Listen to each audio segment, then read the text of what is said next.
Before Dracula. Before Bram Stoker ever set foot near Transylvania. Before the Strigoi had even been written down in any Romanian village record. There was already a word so old, so feared, that a real, living man in a real Russian city was recorded in an actual church document carrying it as his own name. Not a nickname whispered behind his back in the dark. His official recorded name, written into history nearly 1,000 years ago, in ink, by the very institution meant to be replacing that fear entirely. That word was Öpir, and what it described is older, and in some ways far more disturbing than anything that came after it. To understand how old this fear actually is, you have to go back past the Balkans, past the plague years that later made Europe famous for its vampire panics, all the way to the early Slavic world of the 11th century. This was a world only just beginning to convert to Christianity, where the old pagan understanding of death and the dead had not yet been erased, only layered over. It was a world where a priest, a man of the new faith, could still be recorded in a monastery chronicle under a name drawn directly from the oldest fear his ancestors had ever carried. In the year 1047, in the city of Novgorod, a priest appears in the historical record under the name Upir Likhyi, wicked vampire. Not a story. Not a legend written centuries after the fact by someone trying to entertain a frightened village on a cold night. An actual name, given to an actual, living person, and written down by the very church that was supposed to be erasing those old beliefs entirely. This is the detail almost nobody talks about when they talk about vampires. The word existed, fully formed, with enough cultural weight to be used as a human name, roughly 700 years before Dracula was ever published. Whatever the Öpir was, it was not a new idea invented to entertain frightened villagers during a bad harvest. It was already ancient by the time anyone bothered to write it down, which means the fear itself is older than almost every other recorded vampire tradition in Europe combined. The Öpir belonged to the East Slavic world, the lands that would become Russia, Ukraine, and Belarus. And it was understood differently from almost every vampire that came after it. The Öpir was not simply a corpse that had crawled back out of its grave for no reason. It was something closer to a body that had never fully accepted its own death. The soul, in the old belief, had not properly departed. It remained tangled inside the flesh, refusing to let go of what it had left unfinished, and that refusal alone was what animated the corpse and sent it walking back toward the world of the living. This single detail changes the entire emotional weight of the myth. The Öpir was not a demon that had simply taken over an empty body from the outside. It was, in a very real sense, still the person underneath, still partially aware, still driven by whatever it had wanted, needed, or refused to release before it died. Which meant that when it came back, it often came back for exactly what it had been unable to let go of in life, whether that was a person, a grievance, or a debt it believed had never been settled. Villagers across the old Slavic world described the Öpir the same way, generation after generation, region after region, in accounts recorded centuries apart with almost no contact between them. It did not simply attack strangers on some lonely road outside the village. It came home first. It returned to the house it had lived in its entire life, sat in the chair it had always sat in at supper, and stood quietly over the people it had once loved while they slept.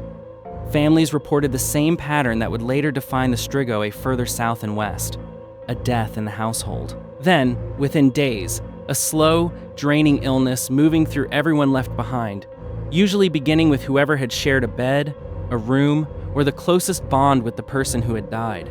Exhaustion that no amount of sleep could fix. A sense, described again and again across separate, unconnected accounts, of being emptied slowly from the inside by something that needed what they had far more urgently than they did. But the Öpir carried something the Strigoi never emphasized quite as strongly: a colder, more physical explanation for exactly how it fed. East Slavic tradition held that the Öpir did not merely drain the living through presence and proximity alone. It required blood directly, taken while its victims slept. And it was this one specific detail, more than any other single piece of Slavic folklore, that would eventually travel west over the following centuries and calcify into the modern vampire as the world now understands it. Long before crosses, long before capes, long before coffins lined with native soil became a literary device dreamed up in a Victorian study, the Öpir was already blood-hungry, already nocturnal, already feared enough that Slavic villages developed some of the earliest known burial precautions specifically designed to prevent a corpse from ever rising to feed again. Bodies suspected of becoming Öpiri were buried with particular, deliberate care, and the location of the grave itself mattered enormously. Some were interred at crossroads rather than in consecrated ground, based on the belief that a restless corpse forced to choose between several paths at once would become hopelessly disoriented and unable to find its way back to the village at all. Aspen stakes, not the oak or ash used elsewhere in Europe, were driven through the body in regions where aspen wood was believed to hold particular power against the restless dead.